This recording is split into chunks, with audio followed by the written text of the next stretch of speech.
Thank you. So I'm here today to share with you a little bit of a shift from the previous speakers, because this is about how do we as HR leaders build programs.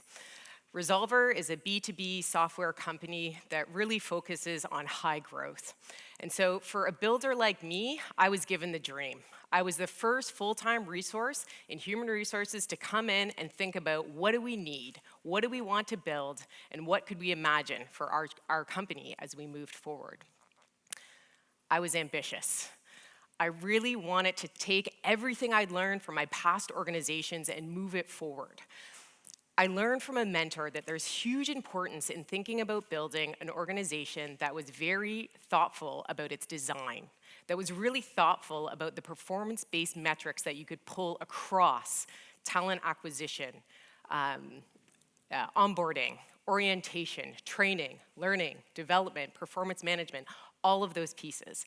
And when you think of the metrics, that's really what is keeping CEOs and our leaders up at night, right? And so I started with a matrix. It didn't look pretty, it didn't look good, but I started thinking about the skills, competencies, and roles that would be required for us to grow and to develop.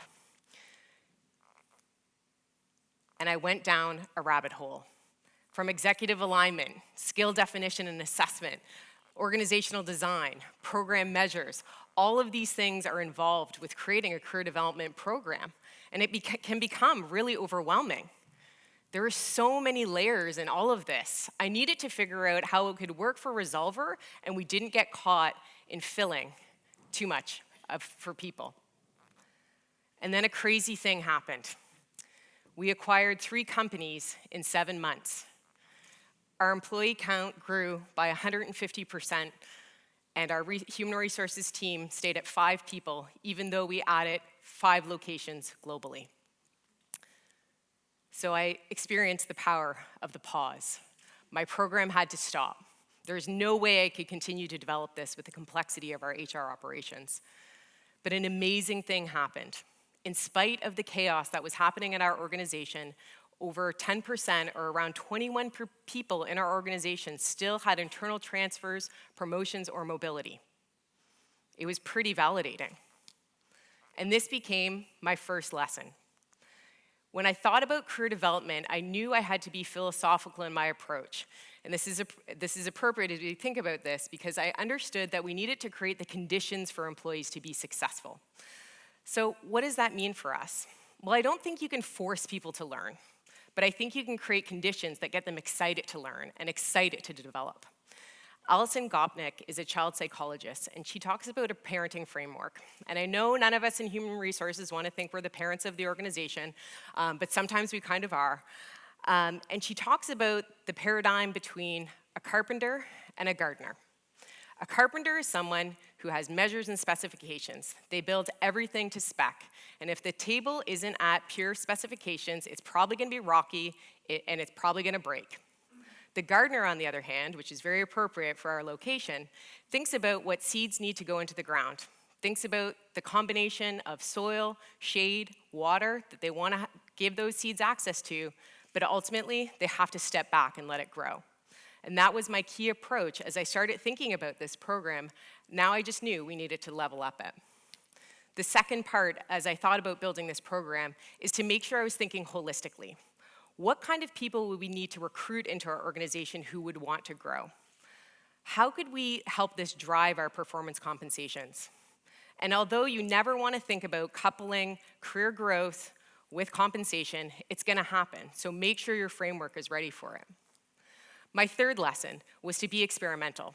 As a software company, you learn the agile approach, which has the benefit of saying, put something into the wild, learn from it, break it, and then keep on growing. When you think about versions, I knew I couldn't just build this program in one shot. I had to put out a version and see how it would grow. This also becomes really critical for how we communicated it. Lesson number 4 was about organizational design. I wanted to be really thoughtful about what different roles at our organizations meant. What does it mean to be a lead, a manager, a director? I was aware of title creep that was happening at organizations, and we were given a really hard time about it. People saw their friends go from individual contributors to senior directors overnight, and they wondered why Resolver wouldn't do the same. We want it to be very deliberate in how we designed our organization so we could scale it into the future. So then we came to lesson 5. How do we think about our guiding principles? What do we truly want to build in a program?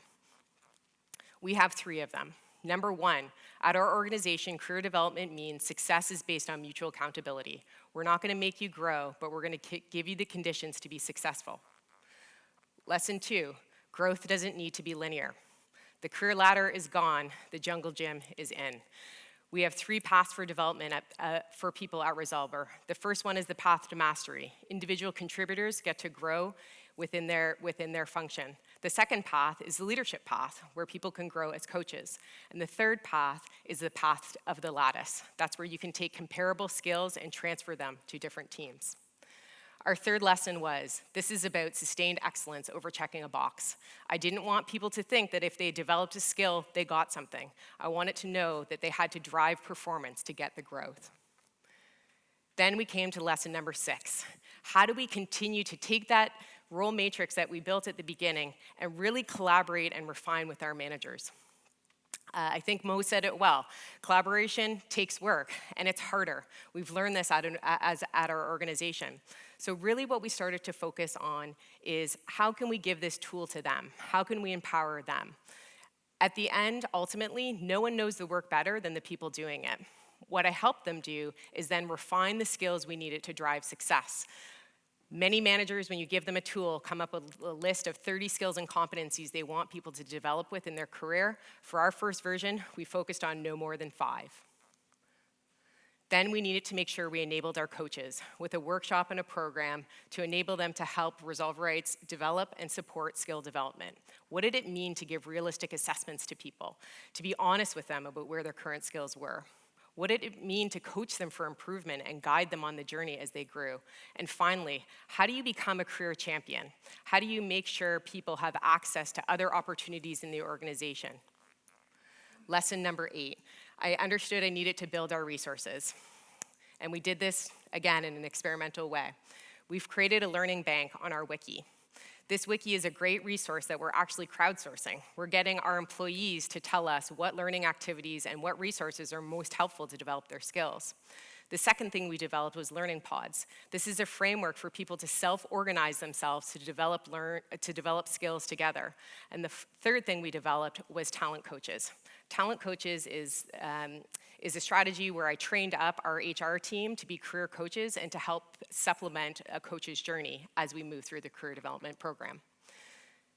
When all of this was getting ready, we were ready to enable our employees.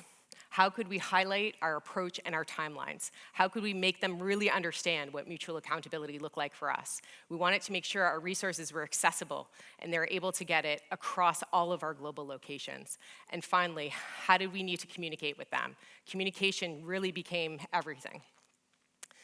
And in our final stage, we know we have to test, measure, and iterate. We've moved from a generalist coaching model to a very performance-specific coaching model. And as we go through this first version, I'm really going to focus on 3 key metrics.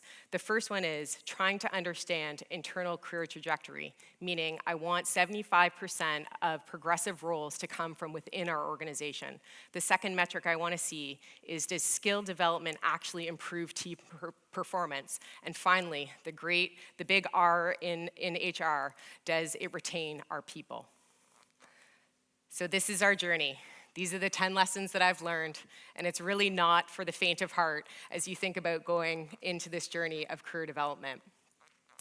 But through it all, you learn that really there's magic in being a gardener, in creating conditions for people to be successful. And trust me, you're gonna get dirty. It's a lot of work, but I really do hope that you're still able to stop and smell the roses. Thank you.